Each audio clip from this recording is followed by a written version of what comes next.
오늘은 에레미야 4장, 에가 4장, 에레미야가 4장을 좀 살펴보고자 합니다. 여러분도 요즘 뉴스를 많이 듣고 계시죠? 내년에 대통령 선거가 있으니까 그냥 정치인들의 이야기가 난리가 아닙니다. 난리가 아니고 이것저것에서 엄청난 소리들이 나오는데 저는 좀 걱정되는 게 점점 거친 말들이 이어지고 있습니다. 어떤 후보는 자신이 대통령 되면 상대방 후보를 감옥에 넣겠다 이렇게 이야기하기도 합니다. 또 어떤 후보는 상대방 캠프를 향하여 반드시 내가 유배를 보내겠다, 조선시대도 아닌데 또 유배를 보내겠다 이런 말을 합니다. 참으로 끔찍한 말잔치입니다. 참 이 모습을 보면서 권력이라는 게 무엇인가 생각하게 됩니다. 상대방의 인격은 안중에도 없고 상대방의 가족이 당하는 아픔에 대해서도 아무런 관심도 없고 오직 권력을 향하여 그냥 불나방처럼 달려가고 있는 그런 모습을 이제 봅니다. 그러면 느끼는 게 참 권력이 더덥다라고 하는 거죠. 보게 되는 것이죠. 실제로 아직도 감옥에 있는 이 전직 대통령과 또 각종 질병으로 치료받고 있는 권력자들을 보면 참 허망합니다. 그러지 않겠습니까? 그죠? 그쵸. 나는 새도 떨어뜨릴 수 있는 권세를 가진 사람들인데 지금은 감옥에 있고 아주 어려운 질병에 걸려서 거동도 못하고 있는 모습을 보면 참 인생도 허망하다라는 걸 느끼겠지만 권력이 뭘까라고 하는 것을 질문하지 않을 수밖에 없습니다. 참 권력이 뭔지 요즘 많은 생각을 하게 하고 있습니다. 그런데 이러한 사실들을 이미 성경에서 우리에게 말씀해 주고 있다라고 하는 거죠. 권력의 덧없음이 무엇인지, 하나님을 떠난 인생의 그 허무함이 어떤 것인지를 사실은 이미 말씀을 통해서 우리 가르쳐 주었습니다. 그래서 우리가 이 말씀만 잘 듣고 있으면 우리가 헛된 자리에 서지 않을 텐데 이 말씀을 듣지 않으니까 헛된 것을 향하여서 저렇게 달려가고 있죠. 물론 권력자가 필요하죠. 대통령도 필요하고 정치인도 필요하고 공직자가 다 필요하지만 남을 죽여서까지 내가 살아야 되는가 하는 거에는 참 씁쓸하게 느껴지게 됩니다. 오늘 말씀은 오늘 우리의 현실을 미리 앞서서 좀 경험하게 해줍니다. 이스라엘이 어떤 나라입니까? 하나님께서 선택하신 나라입니다. 하나님이 선택하셨습니다. 그러니 얼마나 자부심이 크겠습니까? 그리고 선택된 백성답게 승승장구하였습니다. 솔로몬 시대에 이르러서는 정말 이루 말할 수 없는 영광을 누렸던 그런 나라입니다. 그리고 그 나라에 속한 백성들은 하나님이 거룩하다라고 여겨주었습니다. 그리고 그들을 통해서 하나님은 거룩한 영광을 열방 가운데 나타났습니다. 모든 나라가 이스라엘을 부러워했습니다. 이스라엘의 하나님을 부러워했습니다. 우리가 출애굽기를 보게 되면 이 모세의 장인인 이드로가 모세를 만나고 하나님이 이스라엘 백성에게 행한 일들을 보면서 이 이방인인 이드로가 한 말을 우리가 알고 있습니다. 너희의 하나님이 참 하나님이다. 그죠? 크시고 유일하신 하나님이시다. 이건 놀라운 일이죠. 근데 그 하나님이 이스라엘 백성의 하나님인 이스라엘의 하나님이니 이스라엘의 입장에서는 얼마나 이 자부심이 있겠습니까? 그죠? 얼마나 자부심이 있겠습니까? 그런데 그 영광이 사라져 버렸습니다. 그 자부심이 사라져 버렸습니다.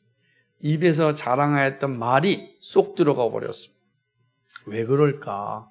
여러분 막 자랑하던 일들이 갑자기 딱 멈춰버렸을 때는 분명히 문제가 있으니까 그런 것 아닐까요? 그죠? 이스라엘 백성들은 하나님을 자랑하였고 자신이 하나님의 백성이라는 것에 대해 자부심을 느꼈고 또 그 영광을 누리며 살았는데 그 모든 영광이 한순간에 사라져버리고 말았습니다. 그리고 얼마나 허망합니까? 정말 허망하잖아요. 슬프고 허망한 일입니다. 자랑하였는데 자랑할 게 없어지는 겁니다. 자랑하고 싶은 게 많았는데 그 많은 것이 한순간에 다 사라져버렸습니다. 얼마나 허망하겠습니까? 얼마나 슬픈 일이겠습니까? 지금 이런 사실이 지금 이 예레미야 선지자가 노래하고 있는 그 내용입니다. 그 허망하고 슬픈 내용을 지금 노래하고 있는 겁니다. 선지자가 노래하는 이 슬픈 내용을 보면 가슴이 참 아픕니다. 이렇게 되겠구나. 이렇게 될 때 정말 가슴이 찢어지겠구나. 내가 왜 살았을까라고 하는 그런 허망함에 빠질 수 있겠구나 하는 생각을 하게 됩니다. 그렇다고 한다면 도대체 이 선지자가 이렇게 슬프게 노래를 불러야 되는 이유가 무엇인가? 반복해서 이 슬픔의 노래를 이야기한 그 모습은 무엇인가? 오늘 말씀을 보게 되면 첫째 이렇게 얘기합니다. 정금 같은 이스라엘이 질항아리가 돼 질그릇같이 되었다라는 것이 됩니다. 정금입니다. 정금 같은 이스라엘이 질그릇 같은 존재가 되어버렸습니다. 1절과 2절에서 보게 되면 정금이라고 하는 건 예나 지금이나 고귀한 겁니다. 존경받는 거죠. 금이 많으면 얼마나 좋겠습니까? 금은 단순히 돈의 가치로만 따지는 것이 아니라 그가 보여주는 외형적인 모습에서도 아름답습니다. 그 빛나는 모습이죠. 그러나 질그릇은 뭡니까? 그는 그냥 발로 툭 찰 수 있는 돌입니다. 정금을 발로 툭 찰 수 없어요. 그러나 돌은 발로 툭 찰 수 있는 거예요. 이스라엘이 정금 같은 존재였다고요. 누구도 함부로 발로 툭 찰 수 있는 존재가 아니었습니다. 그런데 이제는 발로 툭 차도 되는 존재로 떨어져 버리고 만 것입니다. 완전히 가치가 추락한 거죠. 누구도 존경하지 않습니다. 어제까지만 해도 존경받았는데 오늘날을 나에 대해서 말도 걸지 않을 뿐만 아니라 아는 척도 안 합니다. 오히려 가까이 오는 것을 싫어합니다. 그럴 때 어떻겠습니까? 아마 이런 것 조금이라도 경험해 보았다면 그 심정을 이해할 수 있을 것입니다. 처참하죠. 처참해지는 겁니다. 근데 이스라엘이 이렇게 된 겁니다. 정금같이 존경받았던 이스라엘이 그냥 돌덩어리 취급받는 겁니다. 그러니까 너무 슬픈 거예요. 열방 가운데 이스라엘이 당하는 이 모습이 선지자는 너무 슬픈 거죠. 두 번째는 선지자가 슬퍼하는 것은 3절과 4절인데요. 탐욕에 물들어서 다른 이의 아픔을 돌아보지 않는 존재가 되었습니다. 이게 너무 슬픈 거예요. 탐욕에 물들어가지고 다른 이의 아픔을 돌아보지도 않아요. 근데 그 다른 이가 누구냐면 자기 자식이에요.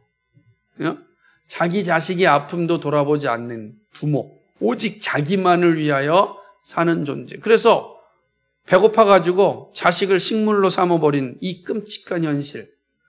얼마나 기가 막힌 노릇이겠습니까? 선지자는 이렇게 얘기합니다. 천대받는 들깨도 자기 새끼에게 젖을 주는데 이스라엘 백성들은 자기 새끼에게 젖도 주지 않는다는 거예요. 광야의 타조처럼 자기만을 아는 아주 탐욕스러운 존재가 되었다. 이렇게 얘기합니다.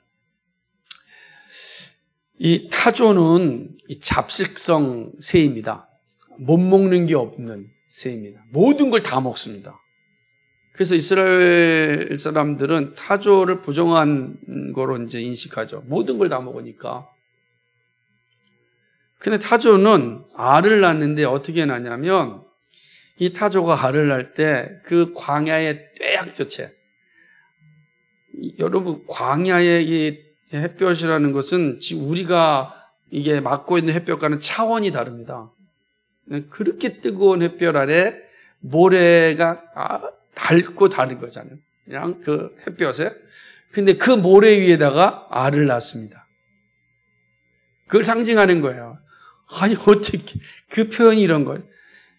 물론 이제 타조 알은 워낙 두꺼워서 큰 영향을 받지 않고 잘 깨어나지만 이스라엘 백성들이 지금 타조가 광야에서 알을 낳는 그 모습을 비유하여서 얘기하는 거예요. 잡식성 동물이죠. 타조를 그 떼약볕 낳는 모습 보니까 끔찍한 거죠. 그 이스라엘이다라고 하는 것입니다. 이런 부정적인 모습을 지금 이스라엘에게 대비시키고 비유하고 있는 겁니다. 젖먹이 아이들이 먹을 것이 없을 정도로 자신만 위하는 이스라엘 탐욕을 보니까 너무 슬픈 거죠. 너무 슬픈 거죠. 그러니까 다른 사람을 배려하지 않는 그 모습처럼 슬픈 게 없어요. 지금 이스라엘 목소리 그런 거예요. 너무 슬픈 거죠. 세 번째는요, 이 선지자가 슬퍼한 거는 처음보다 나중이 비참한 모습에 슬퍼한 겁니다. 앞서서 가치가 타락된 것뿐만 아니라 그 모습조차도 완전히 변했는데 5절과 8절을 보게 되면 기름진 음식을 먹고 화려한 옷을 입었던 사람이 지금 뭐죠? 거름더미를 안았다는 거예요. 여기서 이제 화려한 옷, 이거는 이제 좋은 옷은 그만한 삶의 가치를 다 세워지잖아요. 뭐 부자들이 좋은 옷 입죠. 일반적으로. 그죠? 여러분, 거름더미에서 사시겠어요? 그런 사람 없단 말이에요. 그나마 그래도 집안에 살고 싶고, 집도 좋은 집에도 살고 싶죠. 좋은 옷 입고 싶고. 그게 인간의 본성 아니겠습니까? 그래서 그렇게 하나님께 은혜를 받아서 진수성찬을 먹고, 기름진 음식을 먹고, 좋은 옷 입고, 그냥 사람들한테 우리는 하나님의 은혜를 받고 하나님의 선택된 백성이야 라고 하면서 살았던 이스라엘이 지금 어떻게 됐다고요? 거름더미를 안고 사는 존재가 됐다는 겁니다. 이스라엘의 죄가 소돔의 죄악보다 중하다고 지적합니다. 참, 소돔이 한순간에 무너지지 않았습니까? 그죠? 그 죄가 얼마나 심각하였으면 하나님께서 한번 심판하자 한순간에 소돔성이 무너졌습니다. 그 화려하였던 소돔성이 한순간에 사라져버리고 마른 거죠. 그런데 그 소돔의 죄악보다 이스라엘의 죄가 더 심하다는 거예요. 상상을 초월할 정도입니다. 얼마나 슬픕니까? 거룩한 백성이라 여겨졌던 이스라엘이 이렇게 죄악 가운데 있으니 너무 슬픈 거죠. 전에는 유택한 얼굴을 가지고 있었습니다. 그러죠. 여기 보면은 청옥같이 빛나는 얼굴이다. 얼굴이 빛이 나는 겁니다. 막 빛나는 얼굴이니까 얼마나 멋지겠습니까? 멀리 봐서도 막 빛이 난다. 그러잖아요. 건강한 사람은 얼굴이 빛나잖아요. 그런데 지금 이스라엘의 모습이 어떻게 됐다고요? 검은 쑥과 같이 됐다. 시커멓다는 건 생기가 없는 거잖아. 그러니까 이스라엘이 한때는 막 생기 있는 나라여 민족이었는데 지금은 다 죽어가는, 생기가 없다는 거예요. 생기가 없는 곳에 사람들이 모이겠습니까? 생기가 없는 곳에 사람들이 함께 하면서 따르면서 배우려고 하겠습니까? 그러지 않죠. 생기가 없는 곳에 모이지 않는 거예요. 이 모습. 한때는 열방에 있는 사람들이 다 이스라엘을 배우고 싶어서 찾아왔습니다. 저 아프리카에서부터 찾아왔다고요. 왜? 이스라엘은 막 살아있거든요. 온 백성들이 얼굴이 기쁘고 즐겁고 서로 찬양하고 막 서로 존중하고 막 자신감이 넘쳐나는 거니까 배우고 싶은 거예요. 그런데 지금 어떻습니까? 와보니까 얼굴이 깊은 중병에 걸린 사람처럼 얼굴이 새카맣습니다. 활기가 없습니다. 생명이 없습니다. 그러니 누가 오겠습니까? 다 떠나는 거죠. 다 떠나는. 그런 모습을 보니까 이스라엘 이 선지자 입장에서 어떻겠습니까? 너무 슬픈 거죠. 너무 슬픈 거죠. 울지 않을 수 없는 그런 모습인 겁니다. 이게 선지자의 슬픔입니다. 또한 네 번째로는요. 9절과 10절인데 전쟁으로 죽은 사람보다 굶어 죽은 사람이 더 많습니다. 자, 이것도 이제 얼마나 속상한 일입니다. 뭐라고 얘기냐면 칼에 죽은 자가 줄여 죽은 자보다 나음은 토지소산이 끊어짐으로 이들이 찔림같이 점점 쇠약하여 가미로다. 9절에. 차라리 뭐죠? 칼에 찔려 죽는 게 낫다는 거예요. 그런데 어떻게 되는 거예요? 배고파가지고 칼에 찔리면 한 번에 끝나잖아요. 고통이 없잖아요. 그런데 어떻게 고통 가운데 죽는 게 고통 가운데 그죠? 고통 가운데 죽게 되는 겁니다. 10절에 보세요. 처녀 내 백성이 멸망할 때에 자비한 부녀가 손으로 자기 자녀를 삶아 식물을 삼았도다. 참 끔찍한 일이죠. 이런 일이 지금 보는 겁니다. 그러니 이 선지자 입장에서 얼마나 끔찍합니까? 그 고통 중에, 그죠? 고통 중에. 이런 모습 볼 때 선지자가 슬퍼하지 않을 수가 없었던 것입니다. 그죠? 우리 종종 그러잖아요. 그냥 고통 없이 죽었으면 좋겠다. 그런 말 하잖아요. 그는 이 고통이라는 게 유로 말할 수 없는 거기 때문에 그런 말을 하는 거예요. 지금 이스라엘이 그런데 어떻게 됐습니까? 이 기근으로 다시 말하면 끊임없는 고통 가운데 처하여 있는 그 모습을 보는 거예요. 너무 슬픈 거죠. 그런데 이런 슬픔이 어떻게 왔습니까? 이런 아픔이 이스라엘 백성들이 어떻게 주어졌습니까? 선지자는 이야기합니다. 이게 하나님의 진노라 이렇게 표현합니다. 그죠? 11절을 한번 보세요. 여호와께서 분을 발하시며 맹렬한 노를 쏟으시며. 지금 이스라엘에는 슬픔 가운데 처하게 된 것은 하나님이 진노하셨기 때문에 그렇다는 거예요. 하나님이 진노하셨. 그럼 여기서 아니 이스라엘 백성들이 얼마나 하나님이 존귀 여겼던 사람입니까? 그런데 지금은 어떻게 되었다고요? 이 끔찍한 상황, 차마 눈뜨고 볼 수 없는 그런 슬픔 가운데, 처참한 가운데 지금 떨어진 겁니다. 근데 그렇게 된 것이 하나님께서 내리신 진노 때문이다라는 거예요. 그리고 우리는 질문할 수 있지 않습니까? 도대체 저 이스라엘이 무슨 잘못이 그렇게 크게 했기에 이러한 진노가 임하여서 이런 슬픔 가운데 처하게 된 것입니까? 얼마나 큰 문제이기에 이러한 상황에 이르게 된 것입니까? 오늘 질문할 수 있습니다. 선지자는 그 사실에 대해서 하나님께서 이렇게 진노하신 이유를 분명하게 선언합니다. 그 13절인데요. 13절 말씀을 보면 하나님이 이렇게 표현하죠. 그 이유가 무엇인지 아느냐? 바로 성읍 중에 의인이 피를 흘렸기 때문이다 라고 이야기하는 것.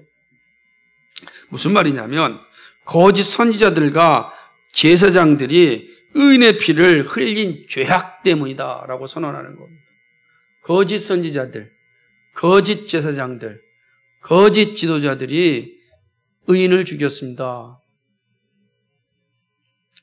그러니까 바른 복음을 전하고 하나님의 말씀을 바르게 전하는 것을 차단한 겁니다. 차단해버리고 만 것입니다.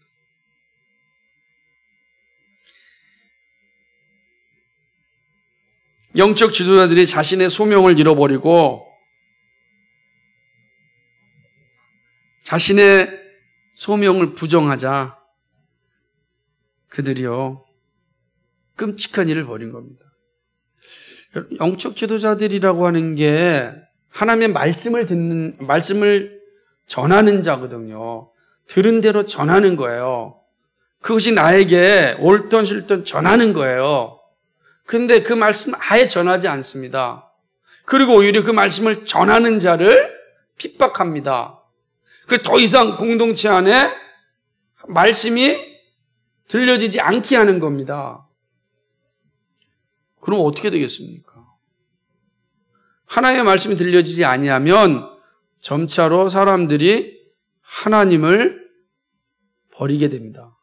말씀이 없는데 어떻게 하나님을 따라가겠습니까? 그렇게 되는 거죠. 그러니까 하나님이 없으면 뭘 섬기겠습니까? 우상을 섬기게 되는 거예요. 영적인 간음에 빠지게 되는 거죠. 이 영적인 간음이 바로 소돔의 죄보다 더 심각한 거예요. 이게 된 겁니다. 그렇죠? 이스라엘 백성들이요, 이 의인을 죽인 이 지도자들을 더 이상 따르지 않습니다. 따르지 않는 거예요. 14절과 15절을 보게 되면 그 내색이 나는 거죠. 백성들이 그들을 따르지 않습니다. 그러자 하나님을 버린 지도자들은요, 하나님이 버린 지도자들은 사람도 따르지 않습니다. 15절을 보니까 사람이 저희에게 외치기를 부정하다, 가라 가라.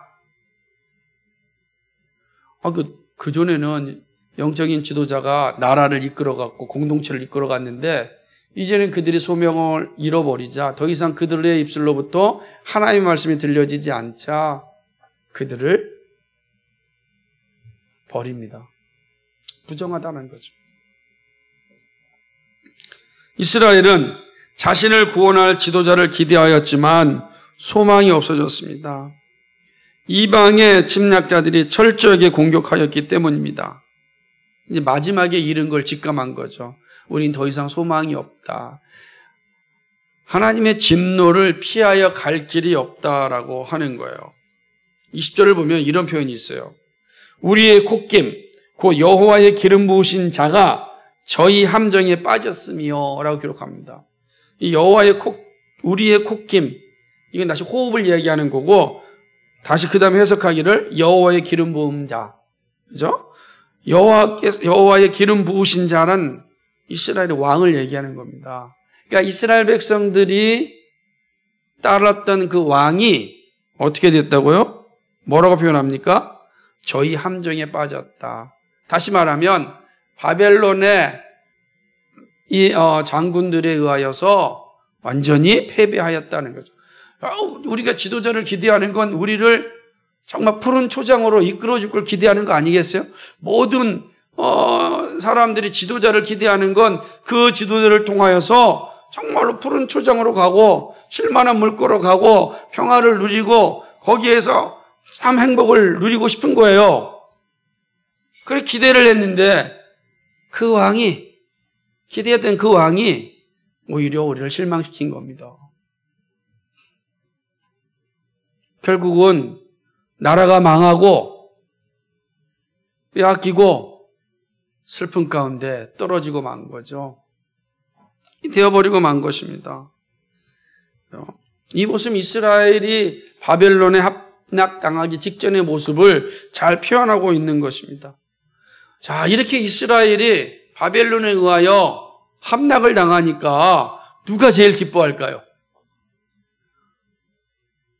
이방의 나라들이 기뻐합니다. 우리가 보면 21절을 보게 되면 우스 땅에 거하는 처녀 에돔아 즐거워하며 기뻐하라. 신난 거예요. 왜 신났습니까? 이제 자기들의 땅이 확장할 수 있는 기회가 주어지지 않았습니까? 이스라엘이 무너지면 자신들의 영토도 확장할 수 있다는 거예요. 남이 잘못되는 것을 기뻐하는 게 인간들의 본성인 것 같아요. 신난 거죠. 얼마나 좋아. 잘 됐다라고 하는 겁니다. 이 말은요, 이스라엘이 주변 나라의 어떤 모습으로 비춰지고 있는지를 보여주는 거예요. 어떤 모습으로 비춰지고 있는지 잘 보여주는 거죠. 이스라엘의 주변 나라에서는 걸림돌이에요. 이렇게 돼버린 겁니다. 예전에는 이스라엘을 와서 배워갔다고요. 협력하였고 동력하였던 나라였는데 어떻게 된 겁니까? 원수가 된 겁니다. 그래서 잘못되는 걸 좋아하는 관계가 되는 거예요. 안타까워하는 관계가 아니라 잘 됐다, 신났다 이렇게 하는 거예요. 우리가.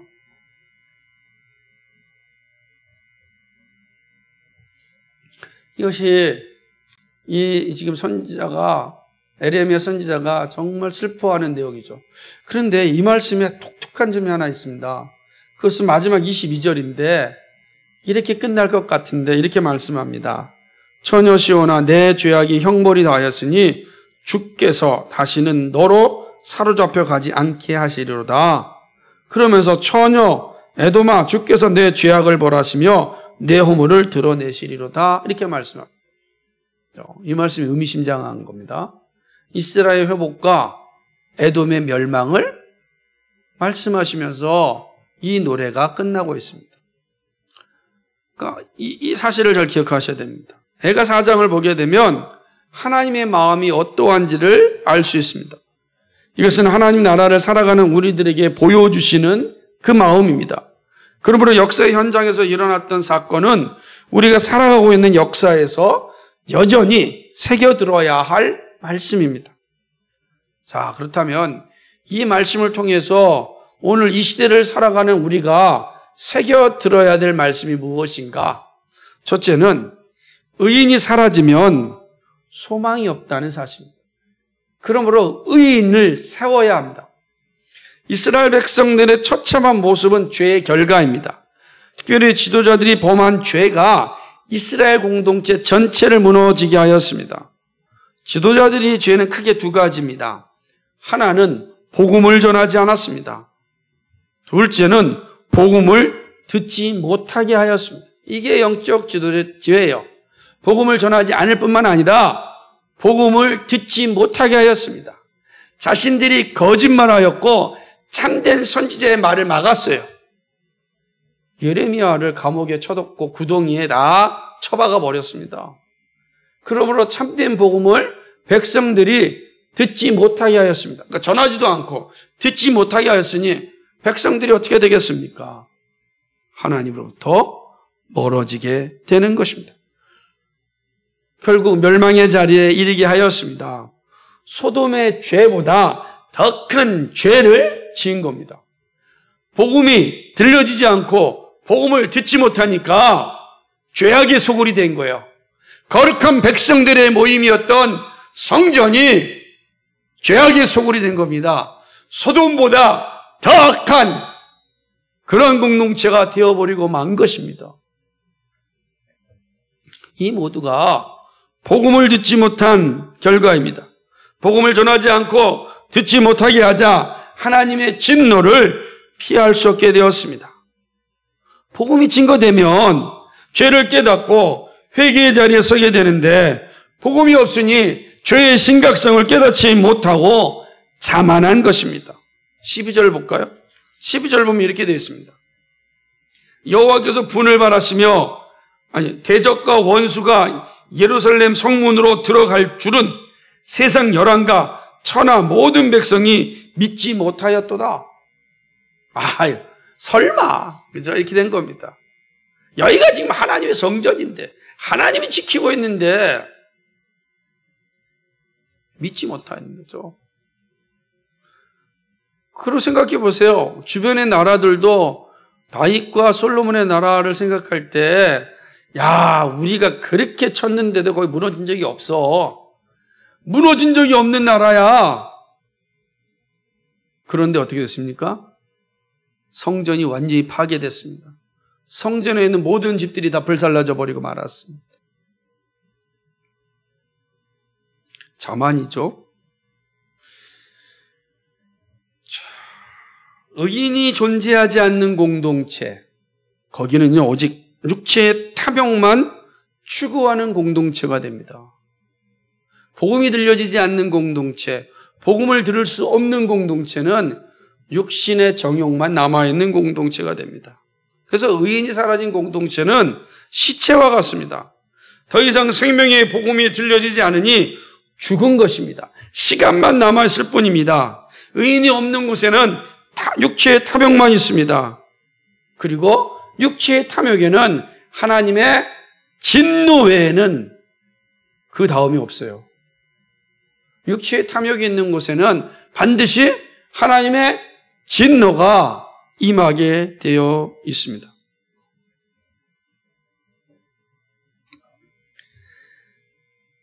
이 사실은요, 이스라엘 백성들에게만 해당되는 것이 아니라 오늘 우리에게도 동일하게 해당되는 말씀입니다. 그러므로 영적 공동체의 생명은 복음이 공급되느냐에 있습니다. 의인은요, 믿음으로 삽니다. 다른 걸 살지 않아요. 의인은 믿음으로 삽니다. 그런데 믿음은 복음이 선포될 때 주어집니다. 복음이 없으면 믿음을 가질 수 없습니다. 믿음이 없다면 의인은 죽은 자와 같습니다. 불가능하죠. 그런 측면에서 이스라엘은 죽은 공동체입니다. 죽은 공동체예요, 이미. 여러분, 교회가 살고 나라가 사는 길은 의인의 융성함에 있습니다. 의인이 나타날 때 공동체는 살아납니다. 그래서 의인을 위하여 기도해야 합니다. 근데 의인은 오직 그리스도의 은혜로 주어집니다. 그 은혜를 받은 자들이 의인입니다. 그리고 그 의인은 믿음으로 살아갑니다. 이 놀라운 거죠. 그래서 의인이 사라지면 공동체의 터가 흔들리고 무너지는 것입니다. 의인을 세움이 모두가 사는 일입니다. 그래서 기도할 수밖에 없는 거죠. 하나님, 이 공동체에 의인이 세워지게 하옵소서라는 거예요. 다른 말로 표현한다면 구원받는 자가 더하게 하여 주옵소서라고 하는 거예요. 우리의 기도처럼 삼위일체 하나님을 고백하고 열방으로부터 존경받고 구원받는 자가 더하여지게 우리가 기도하듯이 하나님 의인이 세워지게 하옵소서 기도하는 겁니다. 그렇게 세워진 때 거기에 생명이 있고 그 생명이 있을 때 소망이 있는 겁니다. 그래서 우리는 의인을 세워야 합니다. 의인이 사라지면 소망이 없습니다. 의인. 이것이 오늘 이스라엘 공동체의 모습을 보면서 오늘 우리 시대를 바라보면서 우리가 들어야 될 말씀입니다.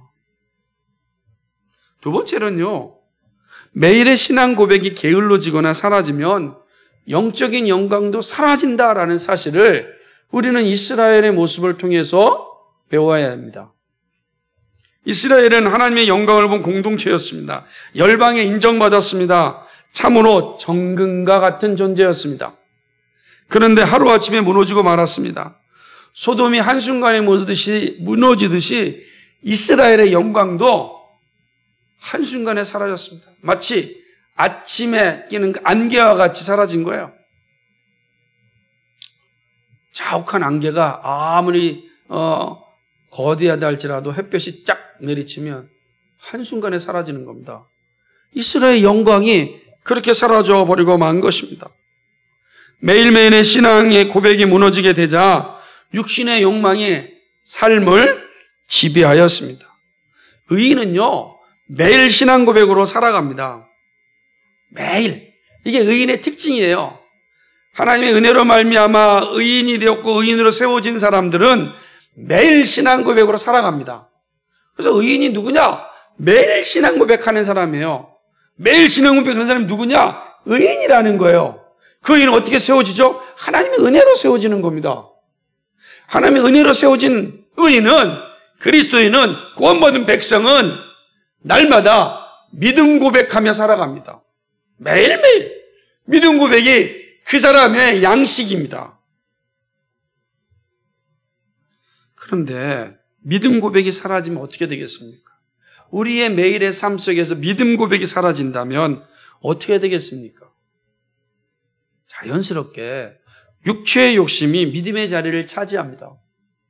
믿음 고백이 없어지면 내 입술은 반드시 육신의 욕망으로 나타나게 되어 있습니다. 이생의 자랑과 안목의 정욕과 육신의 정욕으로 살아가는 것입니다. 이스라엘의 복음이 들려지지 않자 의인이 사라졌습니다.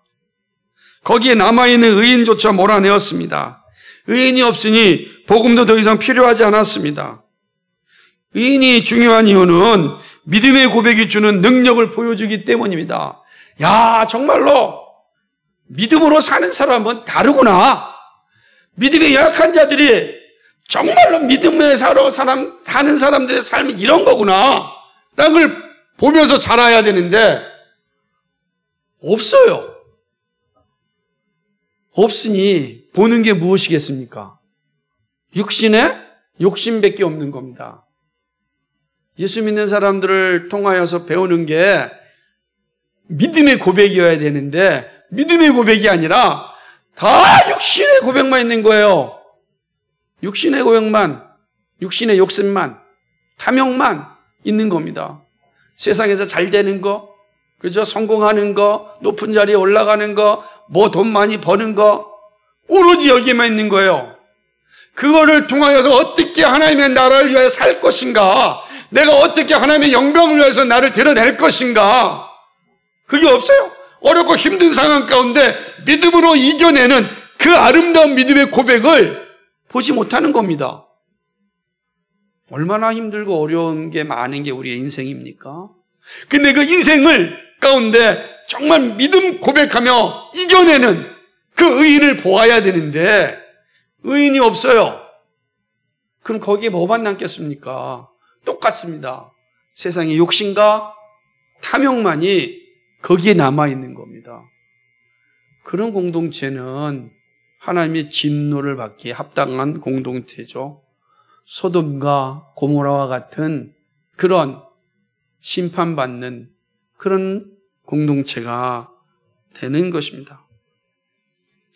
믿음으로 사는 것을 볼 수 없으면 사람들은 다 육신의 탐욕만 따라가게 되어 있습니다. 그렇게 망하는 것입니다.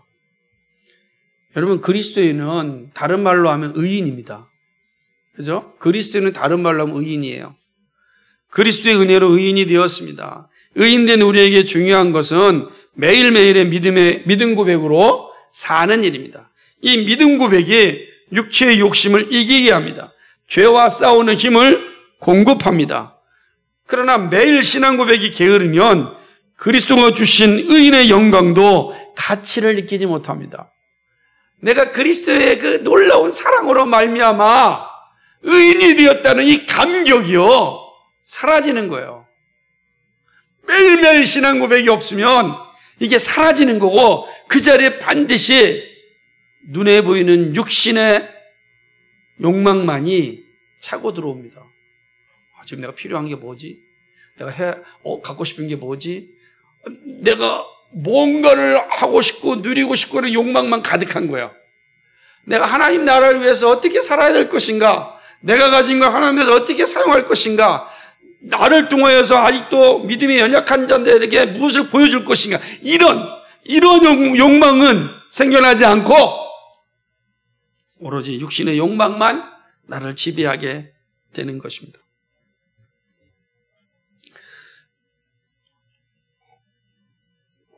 그리스도께서 주신 십자가의 은혜가 감격적으로 다가오지 않습니다. 그러면요, 삶의 우선순위가 철저하게 자기 자신이 됩니다. 그리스도의 십자가의 은혜가 나한테 감격적으로 나타나지 않을 때 내 삶의 우선순위는 반드시 내가 되는 거예요. 그리스도라면 어떻게 하실까 생각하지 않습니다. 여러분, 지금 하시는 일에 대하여 예수님은 어떻게 생각하실까? 한 번만 생각해도 우리는 죄와 싸울 힘을 가지게 됩니다. 그렇지 않겠습니까? 내가 어떤 존재죠? 그리스도께서 생명을 바쳐 살려낸 존재예요. 그 한 번만 생각해도 내 삶의 환경이 어렵고 힘든다 할지라도 부정적인 생각을 갖지 않습니다. 근데 이게 무너지면 육신의 욕망, 육신의 부정적인 것이 내 영혼을 완전히 사로잡아버리고 마는 것이죠. 그래서 의인은 매일매일 믿음 고백으로 살아야 합니다. 그게 의인이에요. 매일매일 믿음 고백. 여기 항상 기뻐하라, 범사에 감사하라, 쉬지 말고 기도하라. 이 믿음이 함께하는 겁니다. 여기 다 똑같잖아요. 항상, 범사, 쉬지 말고. 그게 믿음 고백입니다. 내가 매일매일 믿음 고백하는 겁니다. 하나님 감사합니다. 기도하는 겁니다. 고맙습니다.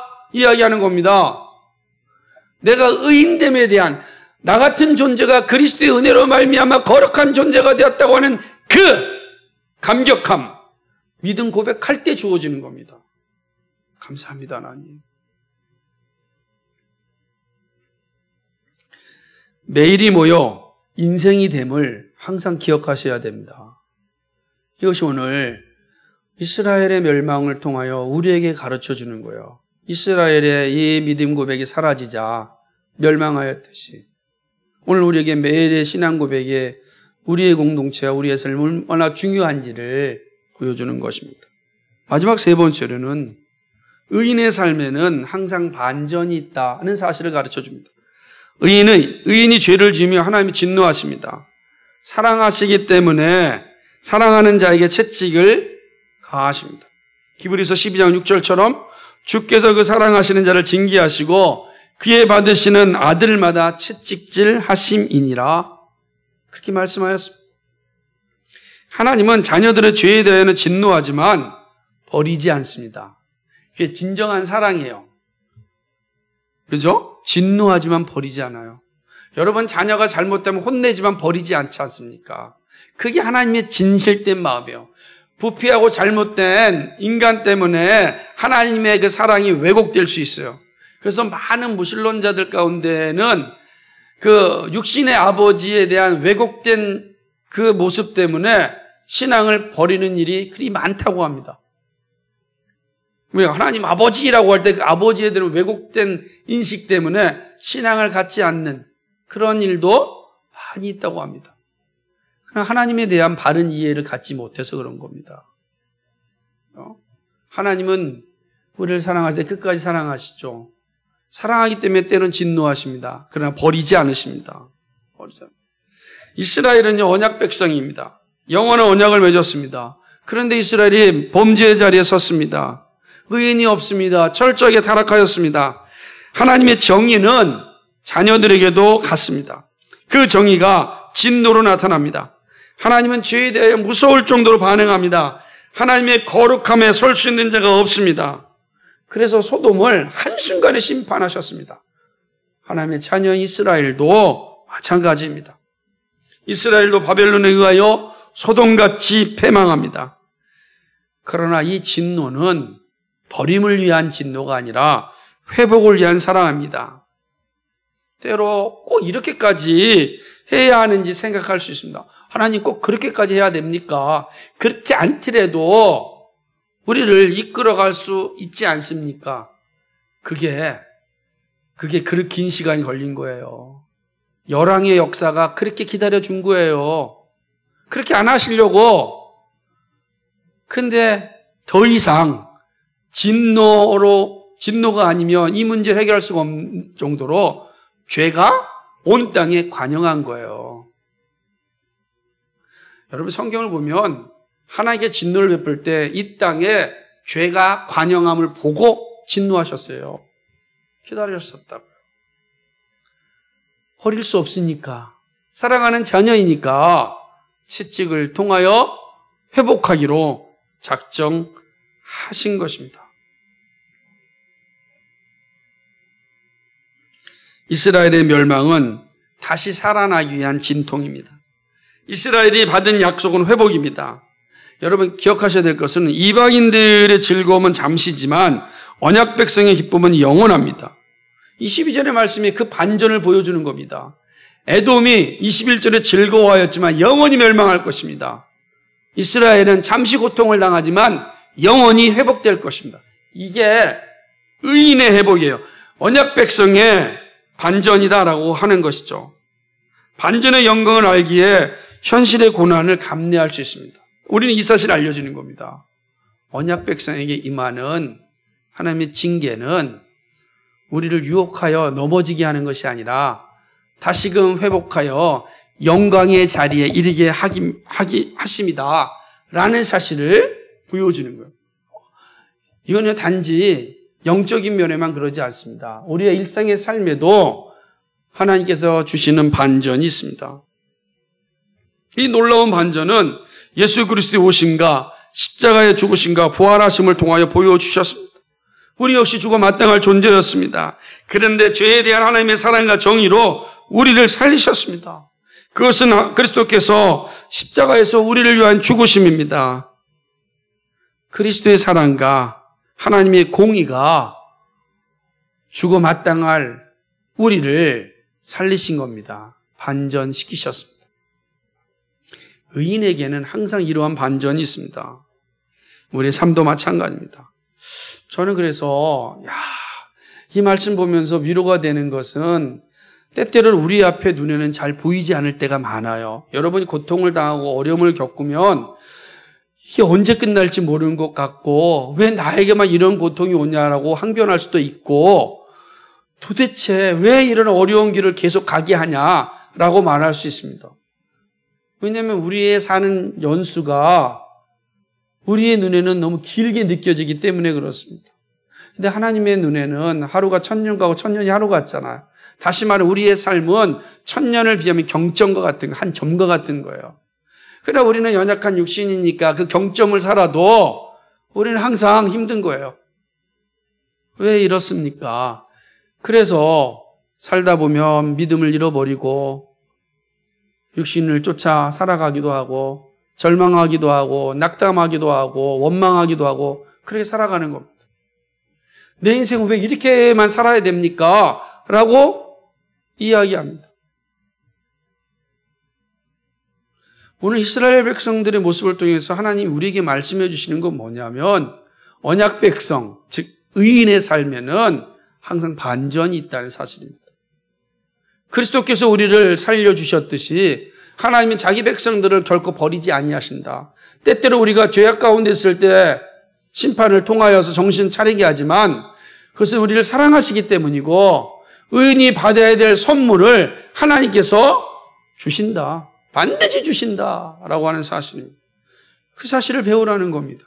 그럼 우리의 삶을 뒤돌아볼 때 지금 내 눈앞에 보이는 현실이 암담하게 혹 보인다 할지라도 우리는 낙담할 필요가 없습니다. 언젠지는 우리가 모르지만 그러나 우리의 삶에는 반드시 반전이 있다. 하나님의 약속입니다. 언약 백성은 하나님의 버리심의 자리에 있지 않아요. 세상 사람들을 보고 우습고 비웃을지 모르죠. 너 예수 믿는다고 하면서 그게 어렵게 사냐? 너 예수 믿는다고 하면서 사는 게 그 모양이냐? 에돔처럼 그렇게 말할 수 있어요. 에돔이 그랬어요. 야, 너 하나님의 선택한 백성이라며 이렇게 망해? 잘 됐다. 아이고 별꼴도 아니네. 하나님이 약속합니다. 그렇게 비웃는 자들은 반드시 무너질 것이다. 그러나 언약 백성은 반드시 회복시키십니다. 70년 만에 이스라엘 백성 회복하지 않습니까? 회복됐습니다. 이거는 영원한 언약입니다. 보여주는 것이죠. 날마다 믿음 고백이 있을 때 다시 웃는 영광을 보게 하십니다. 반면에 의인을 비웃는 자들은 영원히 멸망한다는 사실을 기억하십시오. 말씀을 맺습니다. 그리스도의 은혜로 우리에게 믿음이 생겼습니다. 우리의 죄는 십자가에서 깨끗해졌습니다. 이 사실을 믿는 자들이 의인입니다. 의인이라면 의인으로서 살아야 할 책임이 있습니다. 그 시작은 날마다 믿음 고백을 하는 일입니다. 여기서부터 의인의 삶이 시작됩니다. 믿음 고백 없이 삶의 모습은 존재하지 않습니다. 믿음 고백은 삼위 하나님을 아는 지식과 삼위 하나님의 말씀에 대한 믿음과 그 지식과 믿음을 날마다 입으로 삶으로 고백하는 것입니다. 반드시 이 고백이 있는가? 하나님을 아는 지식이, 그 하나님을 알아야 되죠. 그리고 그 하나님을 아는 지식에 대한 확고한 믿음이 있어야 되고 그 믿음을 가지고 삶의 현장에서 고백하는 겁니다. 예를 들자면 하나님이 나를 사랑하신다 그랬습니다. 그 사랑은 변함이 없습니다. 그럼 오늘 나의 삶 속에서 나를 사랑하신 하나님 감사합니다. 그죠? 그 사랑, 나를 사랑하고 있다는 세상 모두가 나를 비웃는다 할지라도 천지의 왕이신 창조주 하나님이 나를 사랑하신다고요. 이게 얼마나 대단한 자부심입니까? 내가 지금 가진 것이 없다 할지라도 이 천지의 주인이신 하나님께서 나에게 있어야 될 것을 아신다. 필요할 때 공급하신다. 약속하셨습니다. 믿음으로 고백하는 겁니다. 주께서 주시리라 믿습니다. 이게 믿음 고백이에요. 이것이 우리로 하여금 이 험악한 현실을 이기게 하는 것입니다. 다가오는 각종 시험을 이기게 하는 것입니다. 믿음으로 살아갈 수 있는 힘을 공급받는 것입니다. 이렇게 믿음 고백이 있을 때 나는 물론이지만 공동체가 소망이 있고 이 나라가 소망이 있습니다. 그리고 열방이 비로소 소망이 생기는 겁니다. 지금 열방이 저렇게 험악한 세상을 살아가고 있다 할지라도 하나님 은혜시는 의인 때문에 그 험악한 곳에 새로운 생명이 싹 들 겁니다. 그래서 오늘도 의인을 보내시는 겁니다. 하나님께서. 의인을 보내시는 거예요. 우린 그것을 선교사라고 하는 이름으로 보내는 거예요. 의인을 보내는 겁니다. 여러분이 직장으로 가정으로 하나님께 의인을 보내시는 거예요. 소망은 의인에게 있습니다. 지금은 진실로 의인이 필요한 시대입니다. 의인이 견고하게 세워져야 합니다. 의인을 존중해야 합니다. 의인으로 살아야 합니다. 이것이 정금으로 낳는 일입니다. 그러기 위해서 무엇보다도 복음이 선포되어야 합니다. 복음이 선포되지 않으면 안 되잖아요. 복음이 선포되어야 합니다. 이 일에는 함께함이 필요합니다. 설교자를 위하여 여러분은 기도해야 합니다. 그리고 복음을 들을 수 있는 자세가 되도록 기도해야 합니다. 그리고 공동체의 지체들을 위하여 격려하고 도와주고 기도해야 합니다. 이렇게 함께함이 있을 때 우리가 살 수가 있는 겁니다. 그렇죠? 공동체도 살고 우리 자신도 정금같이 살아나게 됩니다. 정금의 자리에서 떨어지지 않는 길은 항상 믿음 고백입니다. 하나님께서 우리를 정금으로 만드셨다는 걸 기억하십시오. 이게 하나님의 형상이라는 뜻이죠.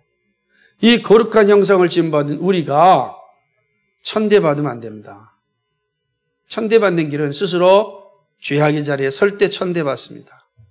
우리가 믿음의 고백하고 믿음의 자리에 있으면 정금처럼 여김을 받습니다. 이러한 은혜가 우리에게 있기를 주님의 이름으로 축복합니다. 거룩하시고 자비하신 아버지 하나님, 오늘 이스라엘 백성들이 저한 슬픔의 노래를 통하여서 오늘 이 시대를 살아가는 우리는 어떻게 살아야 할 것인지를 생각해 보았습니다. 주님께서 말씀하셨던 것처럼 복음이 없는 곳에 의인이 없고 의인이 없는 곳에 하나님의 진노가 있고 오직 멸망 외에는 없음을 보게 됩니다. 의인이 있는 곳에 그것은 하나님의 영광이 있음을 또 보게 됩니다. 오 아버지 하나님, 의인은 오직 은혜로 되어지는 것이고 은혜로 되어지는 의인은 날마다 믿음 고백으로 살아갑니다. 우리는 그리스도의 은혜로 말미암아 의인이 되었습니다. 의인된 우리가 살아야 할 것은 날마다 믿음 고백하는 겁니다. 복음을 듣고 믿음 고백합니다. 믿음 고백을 하고 복음으로 살아가는 것입니다. 오 아버지 하나님, 이러한 모습이 우리의 삶 속에 늘 있게 하여 주옵소서. 감사드리며 예수 그리스도의 이름 받들어 기도하옵나이다. 아멘.